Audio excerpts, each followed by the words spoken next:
This is Killer Innovations, a show about ideas, creativity, and how you can innovate. Welcome to the Innovator's Garage, where you learn to create your next game-changing killer innovation. Welcome to Killer Innovations. I'm your host, Phil McKinney. We are back here in the studio.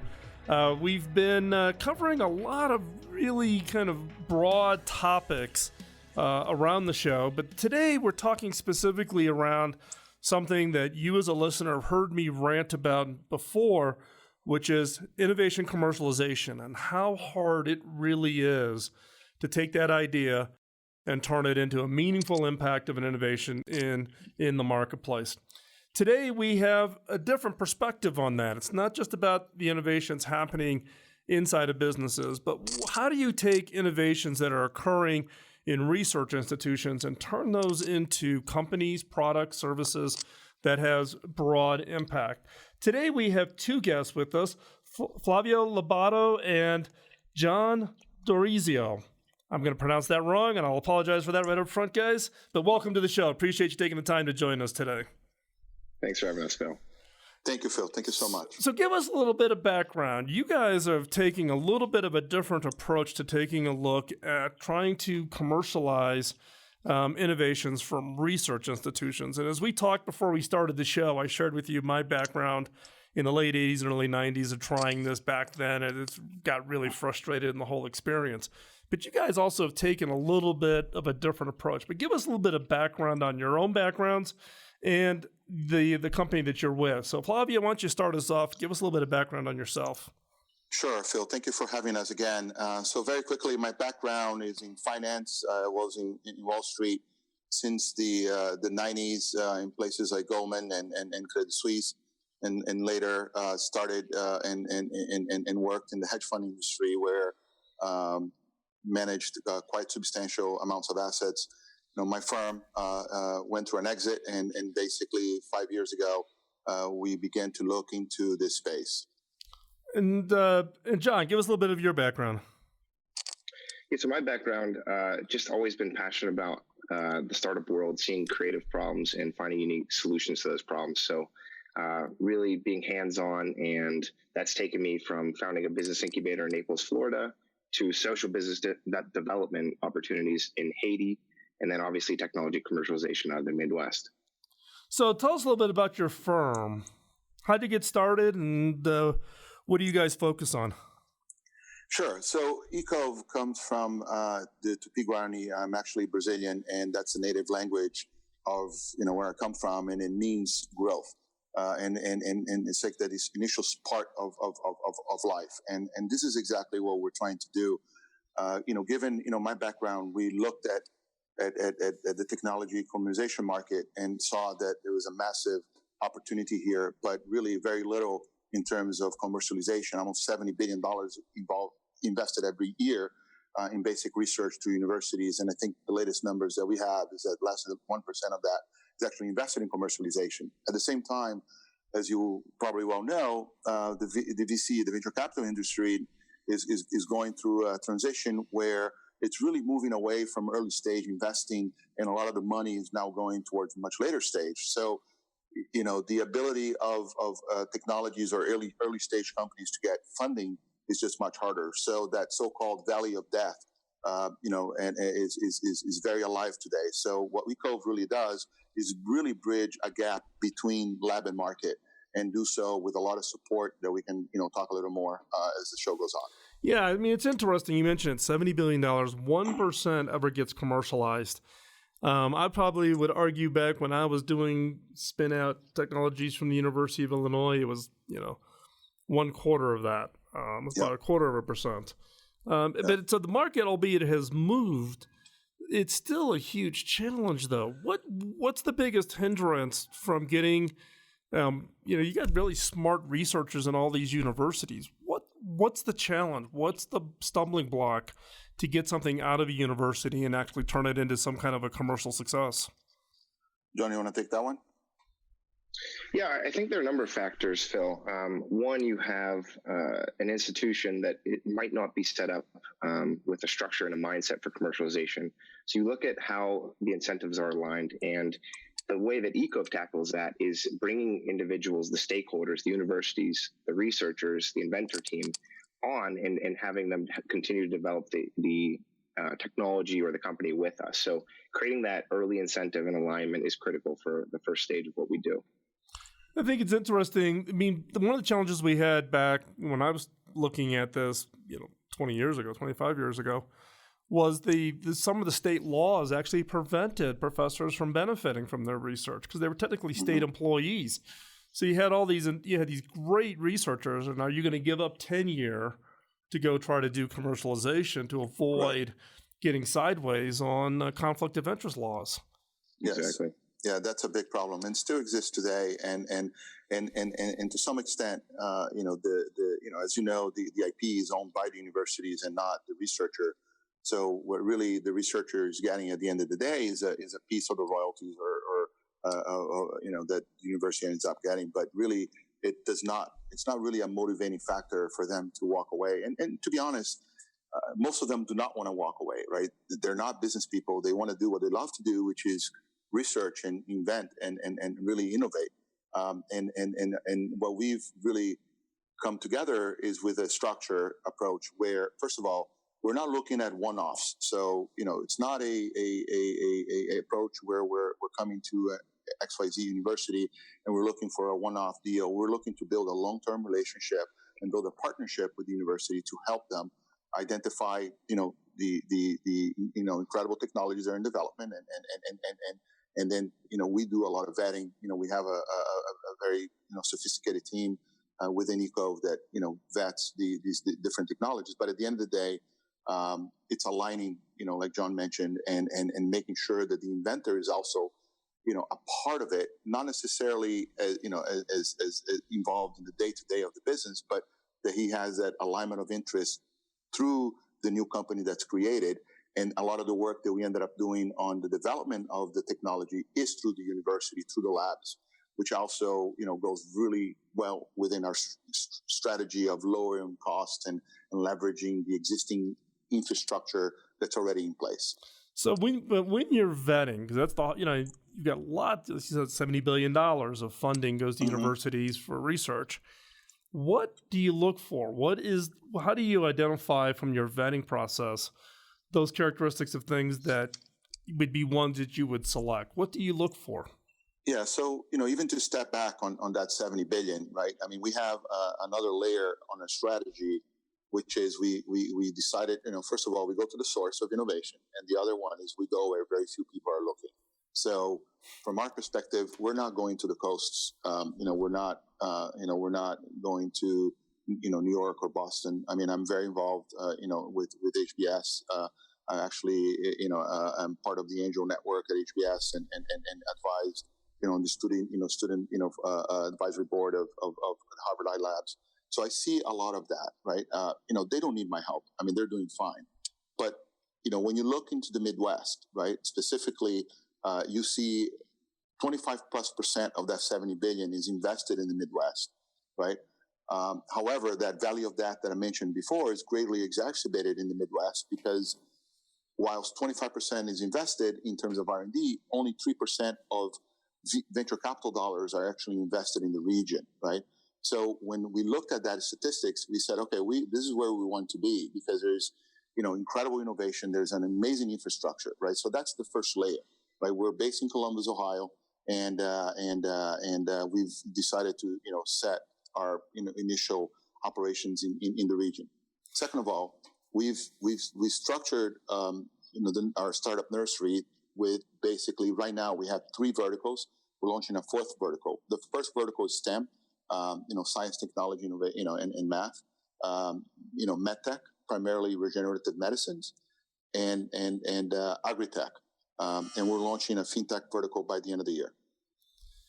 Yeah, I mean, it's interesting. You talked a little bit about the startup nursery. Give us just a quick highlight of what is the startup nursery? What is it? Yeah, the Startups Nursery is basically our way of tackling this problem by bringing in all of the resources. So the global network that we've developed over the years through various endeavors, bringing in stakeholders, bringing in inventors and experts in their fields to continue the development, to add that extra layer and that extra firepower that's needed to get this from lab to market. So that's also, a service model that we have access to centralized accounting and legal and intellectual property and all of the different various components that a startup would need. Yeah, I like the term nursery, because you always hear about incubators and accelerators. You don't need the incubator. You need to grow it in the form of whether it's an agricultural nursery, you're in a greenhouse growing it, or you got a baby idea that you got to mature it. So when we come back, we're going to take a quick commercial break. When we come back, we're going to continue on our conversation here, and don't be going anywhere. We'll be right back. You're listening to Killer Innovations.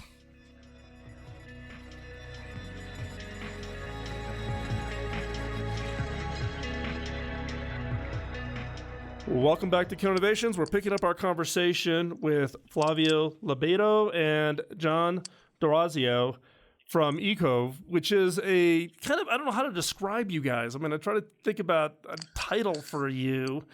I don't want to use it as research commercialization. What do you guys call yourself? When you describe what you do in a name, what is the name you use? It's venture development. Venture development. Actually, I like that. Yeah. Now, it's interesting that you guys you've picked up on you don't need to be at the coast. There's plenty of risk capital there, and expertise and resources in the Midwest. In fact, I did a show back right around the first of the year where I was in Paducah, Kentucky, in the mobile studio, interviewing a husband and wife innovation team there doing some really interesting work. And I'm a big believer that everything doesn't have to happen. I spent most of my career when I was CTO at HP in Silicon Valley, but there's a lot of great work going on all across the country. So talk a little bit more about the Midwest. What are you seeing? What are the institutions you're engaged with? Sure. So we're based in Columbus, Ohio, like I mentioned to you before.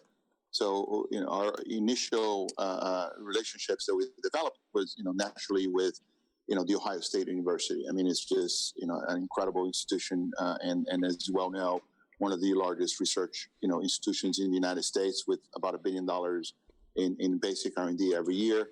Down the road in Dayton, Ohio, you have Wright State University that's connected through the Wright Brothers Institute, which is really the Air Force. You have the AFRL, the Air Force Research Laboratories, with another $4 billion or so. And then you have incredible, healthcare and R&D and in places like, the James Cancer Center, you have Cleveland Clinic, so on and so forth. So Central Ohio boasts $6 billion a year in basic research. So, we don't need to go really very far to find some, incredible technologies and to bring it to market. Yeah, you happen to pick. Well, I would have probably persuaded you to go to Urbana-Champaign for University of Illinois, but I'm biased in that situation, right? Well, we're just getting started, so we definitely see that growth path coming, and we'll be expanding our reach, very quickly. Well, it's also interesting, and we saw this at University of Illinois when I was doing commercialization with them, about the number of students who leave. If you've got grads or postdocs who are doing some really interesting research and they want to commercialize, they think they have to go run to Silicon Valley or to Boston or to Austin in order to commercialize it, and you lose a lot of brain power that's educated locally but leaves the area. Right.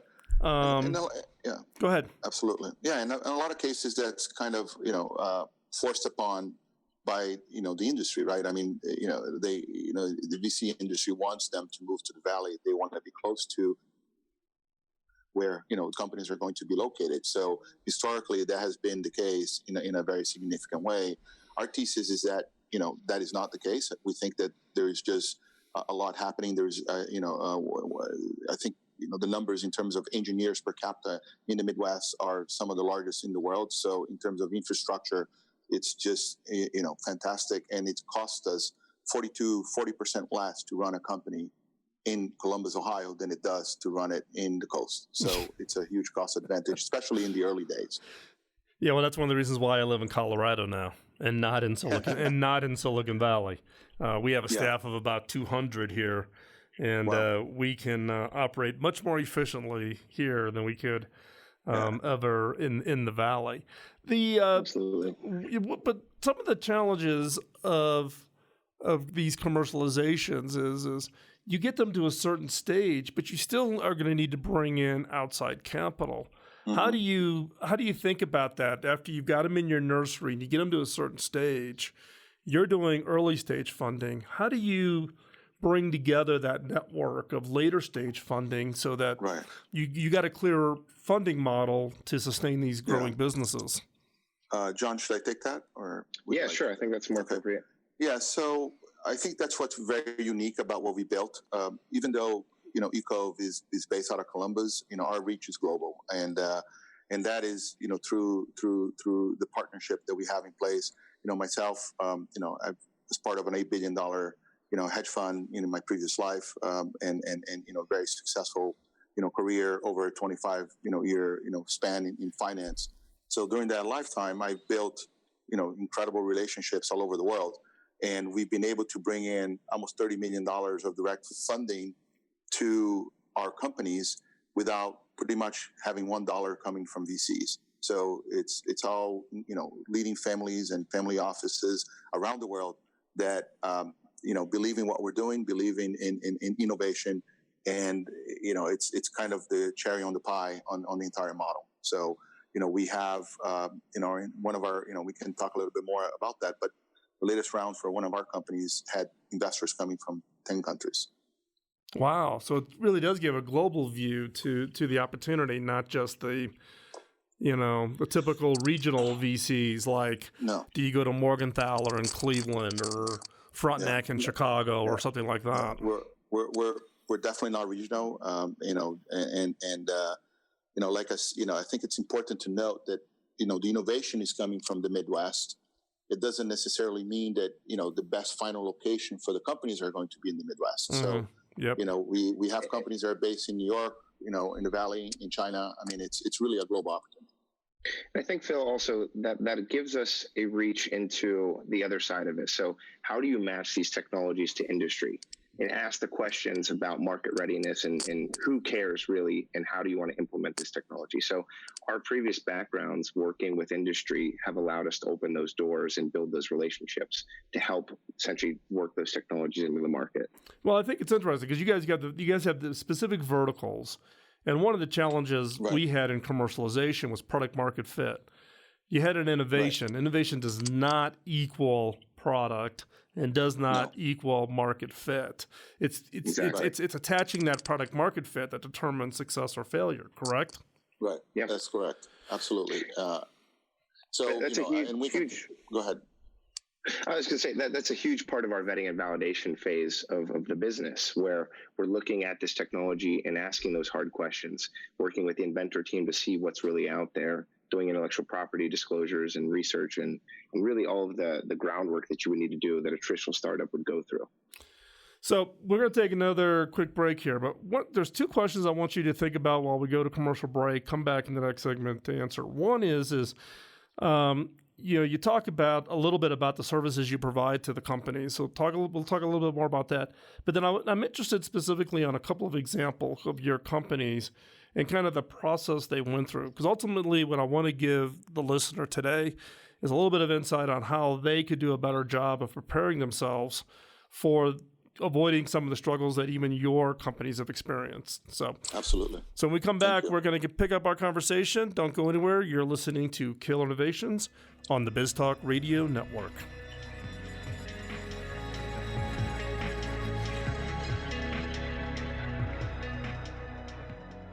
Welcome back to Killer Innovations. I'm your host, Phil McKinney. We're continuing our conversation with Flavio and John, the founders of Ikove Capital, which has kind of a unique, different model on commercializing the innovations from research institutions, such as Cleveland Clinic, Ohio State University, Wright Center, and many others. But before we jump in on talking about some of your sample companies, give me just a snapshot of why are you guys different, right? You describe yourselves a little bit differently, but I want to make sure I get it and the listeners get it. What do you guys do that's different? Well, Phil, I think the key concept here is, first of all, the people, right? So, John and I, together with Rodolfo Bellesi and Dr. Rob Lee, founded Ikove. So we have a very complementary team with different skill sets, but also is a founder mentality.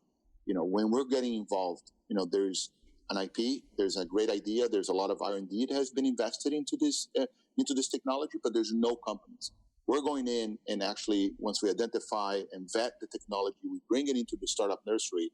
I mean, we are building a team around that technology to launch it as an independent startup company, right? And that's critical because we're in at the early days.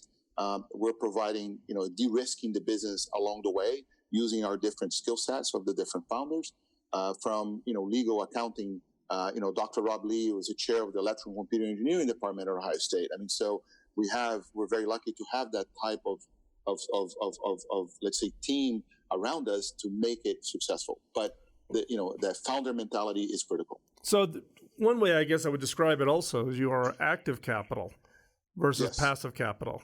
It isn't a pay and pray kind of a model. You are in it to try to ensure that success. Yes, yeah, I don't think capital's the answer in commercialization because there already is so much invested.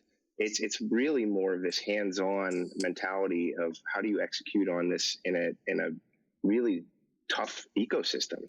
How do you bring resources to bear to really go through what a traditional company would go through to execute their product and vision to market? So, hey, John, why don't you give us an example of one of the companies that you guys have worked with and tell us a little bit about them and some of the experiences of going through this whole process? Yeah, so one unique one, Flavio mentioned we do some work in med tech and regenerative medicine. A number of years ago, we partnered with a private research group here in Columbus, Ohio. And they have basically an electrospun polymer technology that replicates the extracellular matrix. So that sounds, nice and fancy, but what it allows us to do is allows cells to express naturally. And so, for example, we have an application in wound care where we can regrow hair follicles. This was a product that has had 9 years of development, multi-millions in funding, and we recently got it through FDA approval back in March.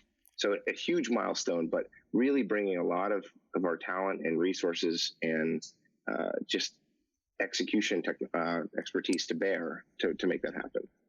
Well, getting FDA approval is a key milestone, right? We've done some work with some companies doing laser work. Kim McNicholas, another host here at the Innovators Network, has been working with some companies. We've had them on here on the show, but man, the FDA hurdle can be just absolutely daunting. Is that part of what you did with the nursery then, was to help them through that process then?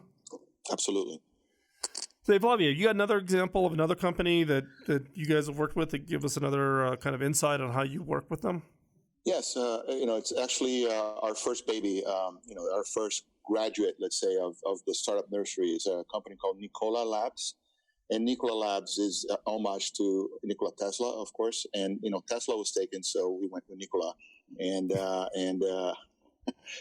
basically, what the technology does, let me just step back. I mean, we're not just picking technologies for technology's sakes. We have a top-down macro view of where we see the world going, right? And technology teams that we look at. And one of the key themes that we see is the advent of IoT, the Internet of Things, right? So Internet of Things, by 2025, the expectation is to have 75 billion sensors, tethered all over the world. And basically, through that, there's a new advent called smart cities, smart homes, and I call it Smart X, right? And the only reason it's called Smart X is because you have sensors attached to stuff, right? And these sensors are communicating with the cloud and providing data, right? The problem with this is that now you're going to have 75 billion devices. And first of all, how are you going to power those devices, right? Are you going to do, you cannot really hardwire this stuff. And what are you going to do with batteries? I mean, you're just creating a monstrous, problem in terms of maintenance, right? So we've selected, wireless charging as a way to express our view into taking advantage of this macro theme, which is the advent of IoT, right? And our technology, which was developed at the electroscience labs at Ohio State, which is one of the most successful labs of its kind in the world, has the ability to power low power sensors from a distance up to 30 feet. So, we do have a key technology that is going to enable a major team to develop, right? And that's what really Nikola Labs does. And that's how we think. I mean, we have this top-down process, and then we match it with a bottom-up identification of the technology that's going to go and make that and express that view with that macro team, so to speak. Well, it's interesting that you picked them as the example, right? One is if you're an engineer, you should know that Nikola Tesla's big thing was wireless transmission of electricity. Yeah. And I'm located here in Colorado, albeit he did the experiments in Colorado Springs, where he would put out the huge lightning bolts in an attempt to try to figure out a way to transmit electricity. Very appropriate. Very appropriate. And it's interesting. You got kind of a wide range of interests, though, right? Everything from biomedical to, this interest. What are, we got maybe another minute here. What are why these? Are there particular things that you see coming over the horizon that you think Ikove should be playing? I mean, another great, AI, it's another, everyone talks about, artificial intelligence.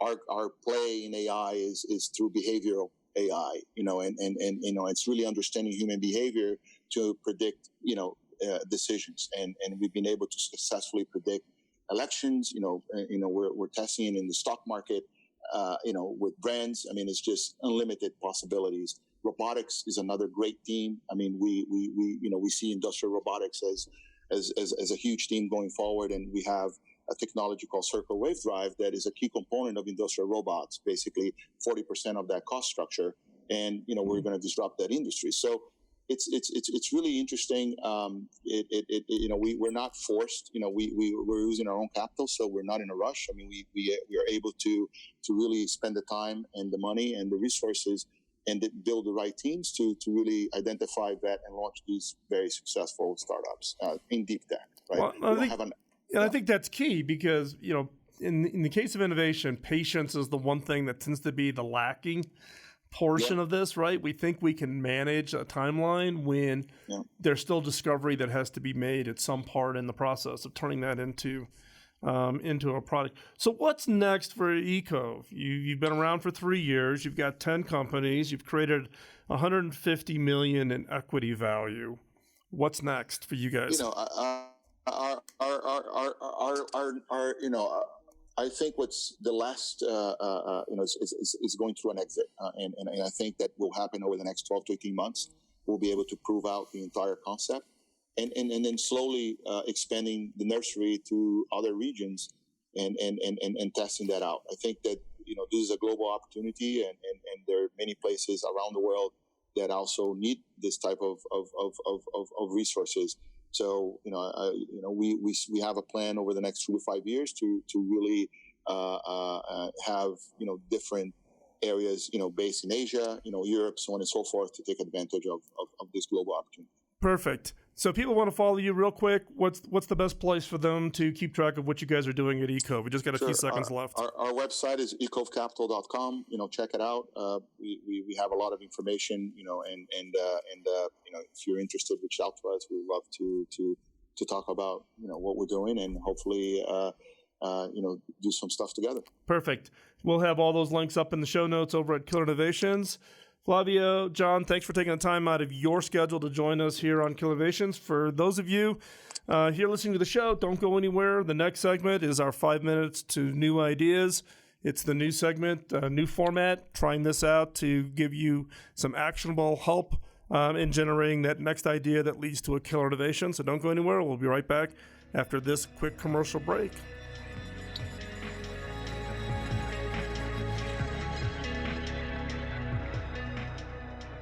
This segment of the show I call 5 minutes to new ideas. Designed for the creative mind looking for that next great idea.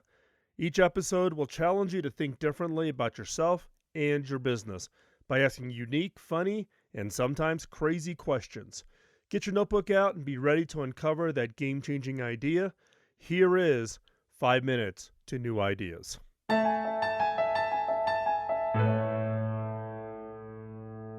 Once a product is sold, it's pretty much out of your control. You may have an idea why people will buy it and what they will do with it, but the most you can ever do is just guess. So why are you assuming that you know what your customers actually likes and values about your product and how they use it to solve problems they have? One of my favorite blogs to read when I have downtime is IKEAhackers.net. IKEA Hackers is just what it sounds like. A place where people can show off the ways in which they have repurposed and customized IKEA products. Some of the hacks are pretty impressive for a DIY home engineer. Example, hanging a bed frame to the wall so it can flip up like a Murphy bed. Others are similar and much simpler in fact, such as using printed curtains as fabric for a dress. Still others just are creative genius. For example, the financially strapped parents of baby twins who created a feeding station by cutting 2 baby seat-sized holes in their IKEA kitchen table, probably deserves a job in the design and innovation department at IKEA. These hackers are an extreme and sometimes funny example of unanticipated uses, but I use them here to reinforce an important point. It's easy to lock yourself into thinking that you fully understand who is using your product and how they are using it. There's the reason the question, quote, "Who is my customer?" end quote, is not a killer question. It sets you up to get an obvious and easy answer rather than forcing you to look outside of what you know to be true about the people who use and appreciate your products. I myself have experienced this disconnect between how I assume my product is used and how it is actually used. My wife and I had a favorite bakery near where we lived in Silicon Valley. The bakery was a small operation that makes great cakes and cupcakes. It's one of those places where there's always a line out the door on Saturday afternoon, and my wife loved to take her time, which means that I spent a lot of time there too. Now back around 2010, we stopped in to grab a quick snack. As we contemplated vanilla versus chocolate, I noticed an HP TouchSmart set up on the corner of the counter.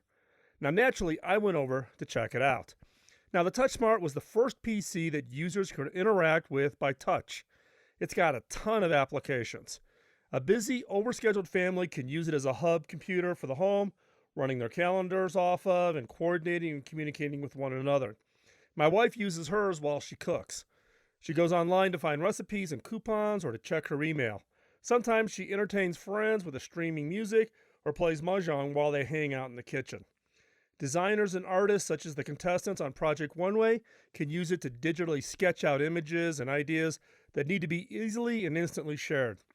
However, in all our design and marketing meetings, it had never occurred to us that the TouchSmart could be used as a customer-facing kiosk in the retail market.